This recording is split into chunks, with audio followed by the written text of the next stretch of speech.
또 기도 제목을 같이 한번 나누겠습니다. 한번 따라 하시겠습니다. 하나님만이 참된 왕이심을 인정하게 하시고 나에게 주신 사명을 겸손히 감당하게 하소서. 아멘. 자, 오늘 본문은 드디어 사울이 공적으로 이스라엘의 초대 왕이 되는 모습을 보여주고 있습니다. 오늘 말씀의 핵심 교훈은 누가 참된 왕이냐는 것이에요.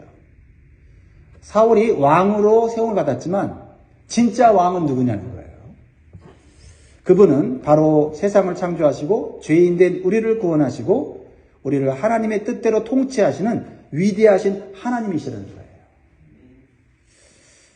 우리는 세상 왕을 보면서 우리는 그 세상 왕보다 더 높으신 왕이신 하나님이 계신 것을 깨달을 때 우리는 하나님의 말씀을 따라 뜻을 따라 살 수 있고 또 하나님의 인도하심과 복을 받을 수 있습니다. 그러므로 우리가 어떤 높은 자리로 올라가든지 우리보다 높으신 분이 계심을 항상 의식하며 살아야 되겠습니다. 사무엘은요, 이스라엘 백성들이 집요하게 요구하는 인간 왕을 세우면서 그들에게 누가 참된 왕인지를 강조하고 있어요. 아마 사무엘은 뭔가 마음속에 인간 왕을 요구하는 이스라엘 백성들을 보면서 마음에 굉장히 슬픔이 있었던 것 같습니다. 17절 18절을 보면서 이렇게 얘기해요. 17절 사무엘이 백성을 미스바로 불러 여호와 앞에 모으고 이스라엘 자손에게 이르되 이스라엘 하나님 여호와께서 이같이 말씀하시기를 내가 이스라엘을 애굽에서 인도하여 내고 너희를 애굽인의 손과 너희를 압제하는 모든 나라의 손에서 건져내었느니라 하셨거늘. 하나님은 애굽에서 노예로 430년 동안 고통받는 이스라엘 백성들의 부르짖음을 듣고 하나님은 놀라운 권능으로 구원하셨어요. 그 당시 가장 강력한 권세를 가지고 힘을 발휘했던 바로 왕을 이기셨다는 거예요. 그리고 적과 꿀이 흐르는 가나안 땅으로 인도하셨어요. 40년 동안 먹을 거 입을 거 필요한 모든 것들 제공하셔서 하나님께서 그들을 안전하게 인도하셨다는 거죠. 그리고 계속해서 압제하고 학대하는 모든 이방 나라의 손에서도 보호하시고 구원하셨다는 겁니다. 그러면 이스라엘 백성들에게 왕이 필요치 않다는 거죠. 왜요? 이미 왕이 계시잖아요. 이것이 참된 왕의 모습이라는 겁니다. 우리는 하나님만이 우리를 구원할 참된 왕이신 것을 항상 기억하면서 살아야 될 줄 믿습니다. 어떤 사람의 위대함과 사람의 어떤 지혜를 의지하지 않고 오직 하나님의 능력과 지혜를 날마다 의지하며 살 수 있기를 주로 축복합니다. 그런데 사무엘은 이스라엘 백성들이 눈에 보이는 인간 왕을 요구하는 이것이 어떤 것인지를 가르쳐줘요. 그것은 바로 참된 왕이신 하나님을 버린 것이다라고 매우 충격적인 얘기를 합니다. 왕을 뽑으면서도 당신들은 지금 오늘 왕이신 하나님을 버린 거다라고 말하고 있죠. 한마디로 죽을 병에 걸리기 전에 예방주사를 뚝 놓는 것 같아요.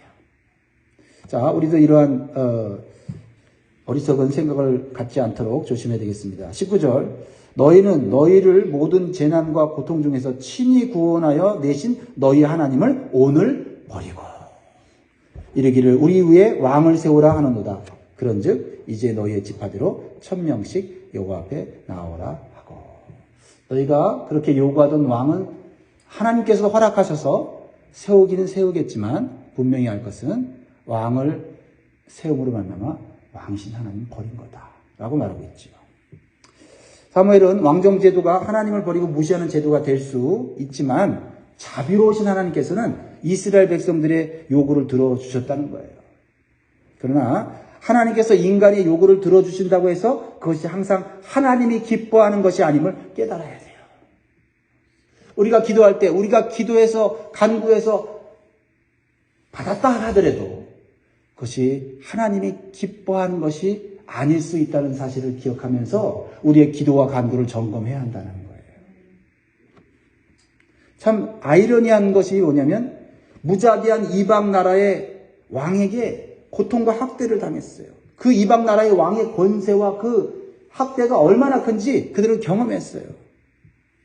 그런데 그 고통과 학대 속에서 이스라엘 백성들을 구원한 것은 하나님인데 이방 나라의 왕처럼 힘이 있고 권세 있는 인간 왕을 요구하고 있는 이스라엘 백성들의 이런 아이러니한 모습이죠. 이방 왕에 의해서 압제당했어요. 그들의 무시무시한 권세 앞에서 그들은 치를 떨어야 됐어요. 그런데 그런 이방 왕들이 자기 나라에서 리더십을 발휘하는 걸 보면서 야, 우리도 저런 왕이 있으면 좋겠다. 참 인간의 생각이라는 것이 이렇게 어리석어요. 우리는 입에는 달지만 몸에는 좋지 않은 것을 알고 좋지 않은 것을 모르고 무조건 달라고 때를 쓰는 우리의 자녀들, 어린 시절을 기억하시죠. 우리는 그 어린아이들이 막 때를 쓰고 막 단 거 달라, 내가 원하는 거 달라 할 때 우리는 할 수 없이 사랑하기 때문에 한두 번 줍니다. 그러나 그것이 그 자녀에게 좋은 것이 아님을 알고 있기에 계속해서 줄 수가 없는 거지요. 그러므로 우리는 하나님께 기도하면서 간구할 때 내가 기뻐하는 것이 아니라 하나님이 기뻐하시는 것을 구해야 복된 길로 갈 수 있음을 기억하면 좋겠습니다. 이제 사무엘은 하나님의 뜻에 순종하여 이스라엘의 왕을 공적으로 선출을 해요. 여러분, 지금 사무엘은요, 이미 하나님의 뜻을 따라서 사울을 개인적으로 불러서 기름 부어 왕으로 세웠어요. 그런데 왜 모든 백성들을 다 불러 모아놓고 제비뽑기를 통해서 다시 세웁니까? 이것은 사울을 개인적으로 뿐만 아니라 공적으로 세워서 사람들에게 권위를 인정받고 왕으로서 역할을 잘할 수 있도록 해주려는 그런 배려였어요. 그리고 하나님께 인정받고 사람 앞에서도 동시에 세움을 받게 하기 위한 것입니다. 그것은 사무엘로서는 최선을 다하는 모습이에요. 그런데 여기에서 사무엘의 온전한 믿음과 겸손을 우리가 엿볼 수 있어요. 이미 내정되어 있는 사울이 세 차례의 제비뽑기를 통해서 왕으로 선출될지는 아무도 몰라요. 오직 하나님만이 아십니다. 제비뽑기는요, 사전 선거운동을 할 수 없는 제도예요. 네. 사무엘은 자신이 지금 최고의 권력의 중심에 있고 지금 왕처럼 모든 것을 집행할 수 있는 행정적인 정치적인 능력을 가진 지도자인데, 그리고 하나님의 뜻을 받들어 기름 부어 사울왕을 세웠음에도 불구하고 그는 자신의 영향력을 미치지 않게 하려고 하는 그런 겸손함을 갖고 있었다는 거죠.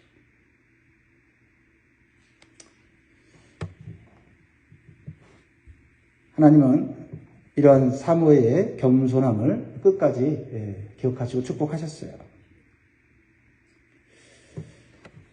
사무엘은 자신이 선거의 결과에 영향을 주지 않고 오직 하나님께 맡기는 겸손한 태도를 보여줄 뿐만 아니라 이미 하나님께서 사울을 세워주실 것을 믿고 법과 질서를 따라서 공적으로 제비뽑기를 하는 것이지요. 이것은 우리가 어떤 일을 할 때 최선을 다하지만 결과는 하나님께 맡기고 신뢰하는 겸손함과 믿음이 있어야 하는 것을 보여줘요. 우리는 때때로 주님의 일을 한다고 하면서 그리고 그것을 하나님 뜻이라고 생각하면서 우리는 열심히 섬깁니다. 그런 가운데 우리 마음 가운데 올라오는 게 있어요. 하나님 뜻대로 하는 건데, 하나님 원하시는 일을 하는 건데 일의 결과도 자신이 생각하는 대로 되기를 원하는 거죠. 그러다 보면 분명히 하나님의 뜻을 행하고 있고 하나님의 일을 하고 있는데 결과를 내가 좌지우지하려고 하는 마음으로 인해서 우리는 실수하게 되고 공동체에 분열을 일으킬 수도 있다는 거죠. 근데 사무엘은 결코 자신의 그런 리더십의 능력과 영향력을 이러한 하나님의 사람을 선출하고 임직하는 일에 결코 사용하지 않고 오직 하나님 결과까지도 하나님께 맡기려고 하는 겸손함과 믿음이 있었다는 거예요.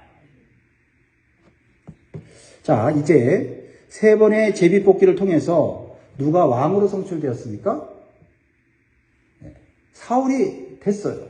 제금 뽑기는 했는데 됐어요. 20절 봅니다. 사무엘이 이에 이스라엘 모든 지파를 가까이 오게 하였더니 베냐민 지파가 뽑혔고 21절 같이 있습니다. 베냐민 지파를 그들의 가족별로 가까이 오게 하였더니 마드리의 가족이 뽑혔고 그 중에서 기스의 아들 사울이 뽑혔으나 그를 찾아도 찾지 못한지라.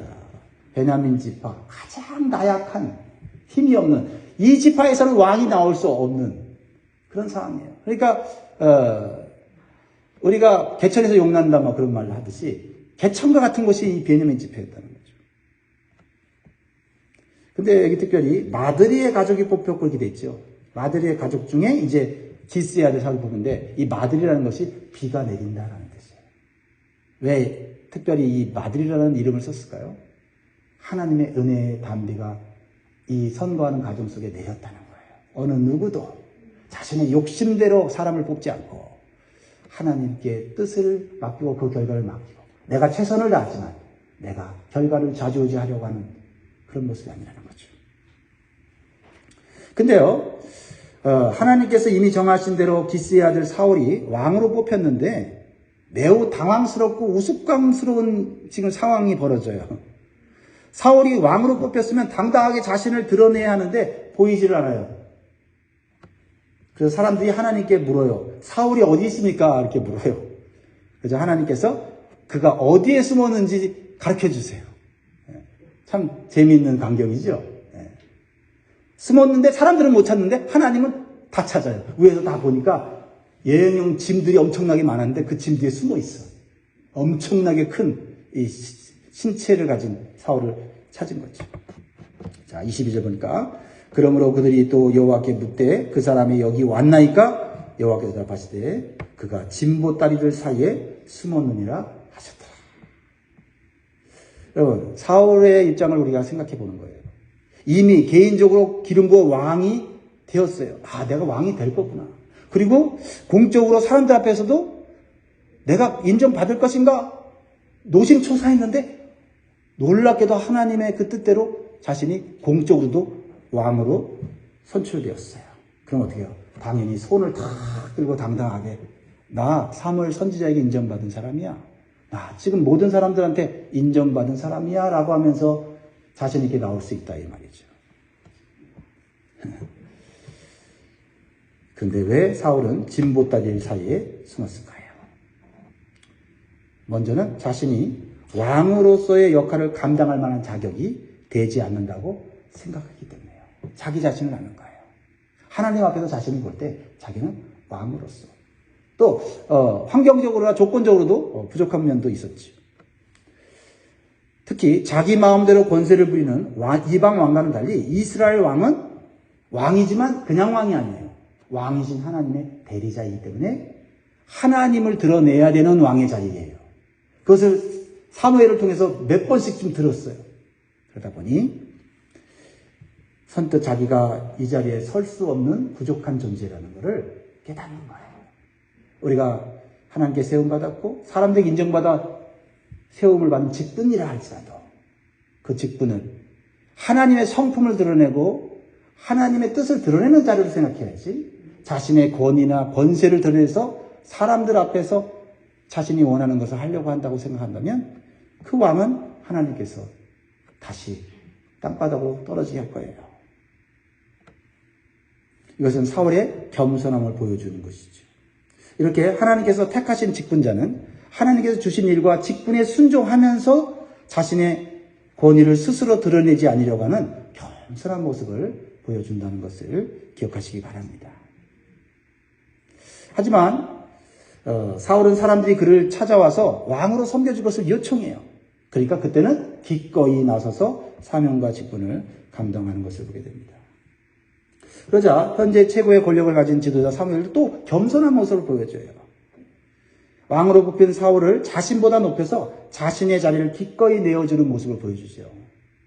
사무엘은 사사였습니다. 그러니까 사사는요, 정치적인 지도자고 행정적인 지도자고 그 다음에 또 선지자로서의 역할을 제사장의 역할을 하는 아주 굉장한 많은 리더십을 가진 사람이었어요.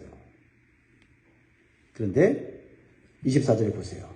사울을 아직 자격과 자질이 갖춰졌지 않은 젊은 이 지도자를 세워주고 있어요. 24절 다 같이 읽습니다. 시작. 사무엘이 모든 백성에게 이르되 너희는 여호와께서 택하신 자를 보느냐 모든 백성 중에 짝할 리가 없느니라 하니 모든 백성이 왕의 만세를 외쳐 부르니라. 자기는 뒤로 물러나고 자기는 숨고 오히려 이 젊은 사울 왕을 백성들 앞에서 높여주는 이 겸손함을 우리는 배워야 되죠. 그리고 사무엘은 그렇다고 해서 뒤로 물러나서 가만히 있었던 게 아니에요. 정치적인 이 지도력은 내려놨어요. 행정적인 힘은 내려놨지만 그는 하나님의 말씀을 가르치고 훈련하는 이 제사장의 역할, 하나님께 예배드리는 역할은 죽는 그날까지 그런 것을 감당한 것을 보게 됩니다. 이것이 사무엘의 위대한 리더십이에요. 이렇게 사무엘은 사울을 높여 왕으로 세우고 다시 한번 하나님께서 원하시는 왕의 직분이 무엇인지를 말씀으로 교육하죠. 우리가 인생에 있어서 가장 소중히 여겨야 될 것은 하나님 말씀입니다. 그렇죠? 우리가 힘이 없어도 우리가 권세가 없어도 하나님 말씀만 갖고 있으면 우리는 끝까지 힘이 있는 삶을 살게 되는 줄 믿습니다. 25절 사무엘이 나라의 제도를 백성에게 말하고 책에 기록하여 여호와 앞에 두고 모든 백성을 각기 집으로 보내매. 사무엘은 이제 백성들을 하나님 말씀대로 살도록 하는데 온 힘을 다 기울이는 거죠.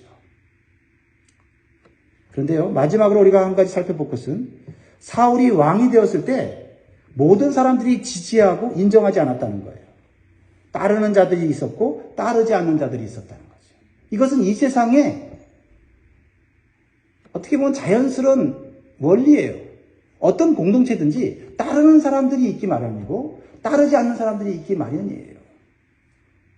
이럴 때 사울은 어떻게 했는가?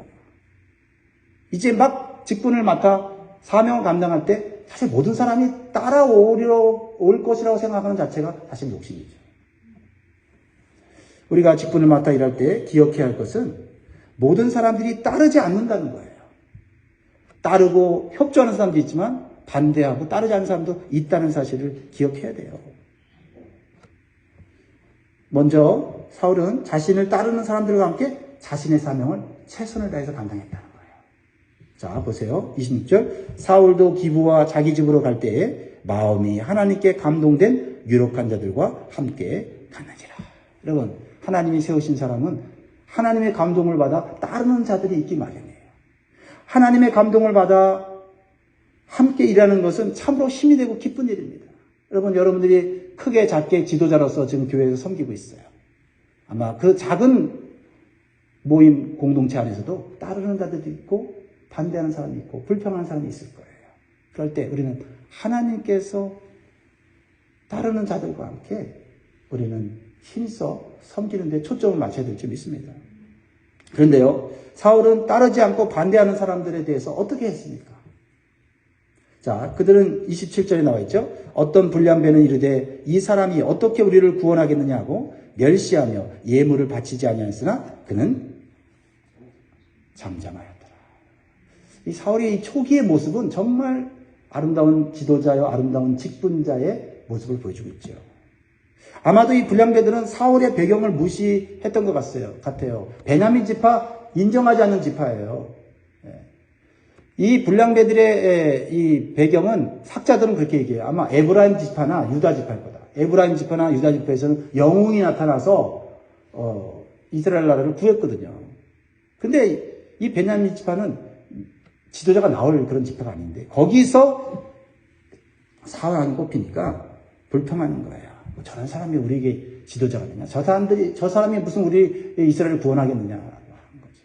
우리 인간의 눈으로 볼 때는 하나님이 세우신 지도자가 그렇게 대단한 지도자가 아니에요. 바울도 대단한 것 같지만 사실은 그 당시에 바울은요, 외모로 보나 어떤 그 행동으로 보나 외모로 볼 때는 신체 조건으로 볼 때는 별 볼 일 없었다는 거죠. 물론 그의 가문은 대단한 가문이었고 예수 믿기 전에 그의 학력이나 이런 것도 대단했지만 예수 믿고 난 다음에 그런 모든 걸 다 버렸어요. 그러니까 초라하게 보이는 거예요. 하나님의 세우신 지도자가. 그러니까 당연히 이런 불량배 같은 사람들이 있는 거죠. 이들은 하나님의 뜻보다는 자신의 욕심이나 욕구를 중요시하는 사람들이에요. 자, 그러면 사울은 어떻게 대응하면 좋겠어요? 이제 공적으로 왕이 됐어요. 수많은 사람들이 그를 지지하고 있어요. 그러면 힘으로 제압할 수가 있고요. 그들을 힘으로 내쫓을 수도 있어요. 그런데 어떻게 해요? 잠잠하였다고 했어요. 잠잠. 그들 스스로 무너질 때까지 기다린 거예요. 그리고 사울은 하나님께서 높여주실 때까지 자신에게 주신 사명을 묵묵히 감당했다는 거죠. 여러분, 예수님께서도 십자가의 사명을 감당할 때 어떻게 하셨어요? 그건 하나님의 뜻이잖아요. 그거 하나님의 아들인데도 그는 비난하는 자들 앞에서 묵묵하셨다고 했어요. 도살장으로 가는 양과 같이 잠잠했다고 했어요. 빌라도 앞에서 수많은 사람들이 예수님을 거짓 고소하고 비판할 때 예수님은 잠잠했다고 했어요. 그래서 이 빌라도는 너무 놀란 거예요. 이 정치세계, 권력세계는 그런 것이 아닌데 누가 거짓 고소하면 힘 가지고 그 거짓 고소하는 사람들을 대받아쳐서 무너뜨려야 되는데 예수님은 죄가 없는데도 불구하고 비난받고 욕먹고 조롱받는데도 예수님은 아무 말 하지 않은 거예요. 왜요? 그거 해결하면 내 욕구 채우면 하나님 뜻이 무너지니까. 하나님의 사명 못 감당하니까. 그래서 비난하는 자들 앞에서 반대하는 자들 앞에서 잠잠하시면서 끝까지 하나님의 뜻을 묵묵히 수행하셨어요. 예수님이 살아계신 동안 예수님을 따르는 수많은 사람들이 있었지만 예수님을 끊임없이 비판하고 예수님을 끊임없이 대적하는 사람들이 있었다. 근데 예수님은 그때는 오직 하나님 뜻에 집중하셨다는 거죠. 사랑하는 성도 여러분, 사람들이 칭찬하고 인정해 줄 때는 겸손히 행할 수 있기를 원합니다. 사람들이 비난하고 비판할 때는 잠잠히 그때는 하나님만 바라보고 의지하시고 하나님의 뜻에 집중하는 삶을 사시기를 주의 이름으로 축복합니다. 그러면 하나님께서 함께 하시고 하나님께서 가장 좋은 길과 결과로 인도해 주실 줄 믿습니다. 그리고 때가 되면 하나님의 방법으로 우리를 높여 주실 것입니다. 이것이 우리 예수님께서 우리에게 보이신 삶의 모범이에요. 믿음의 주여 또 온전케 하시는 이인 예수를 바라보자. 그는 그 앞에 있는 기쁨을 위하여 십자가를 참으사 부끄러움을 개의치 아니하시더니 하나님 보좌 우편에 앉으셨느니라. 내가 높아지려 하지 않고 하나님 높여질 때까지 칭찬해주면 겸손하고 비난하면 잠잠하며 하나님의 뜻에 순종하는 우리가 될 수 있기를 주의 이름으로 축복합니다. 오늘의 기도 제목을 다시 한번 생각합니다. 하나님만이 참된 왕이심을 인정하게 하시고 나에게 주신 사명을 겸손히 감당하게 하소서.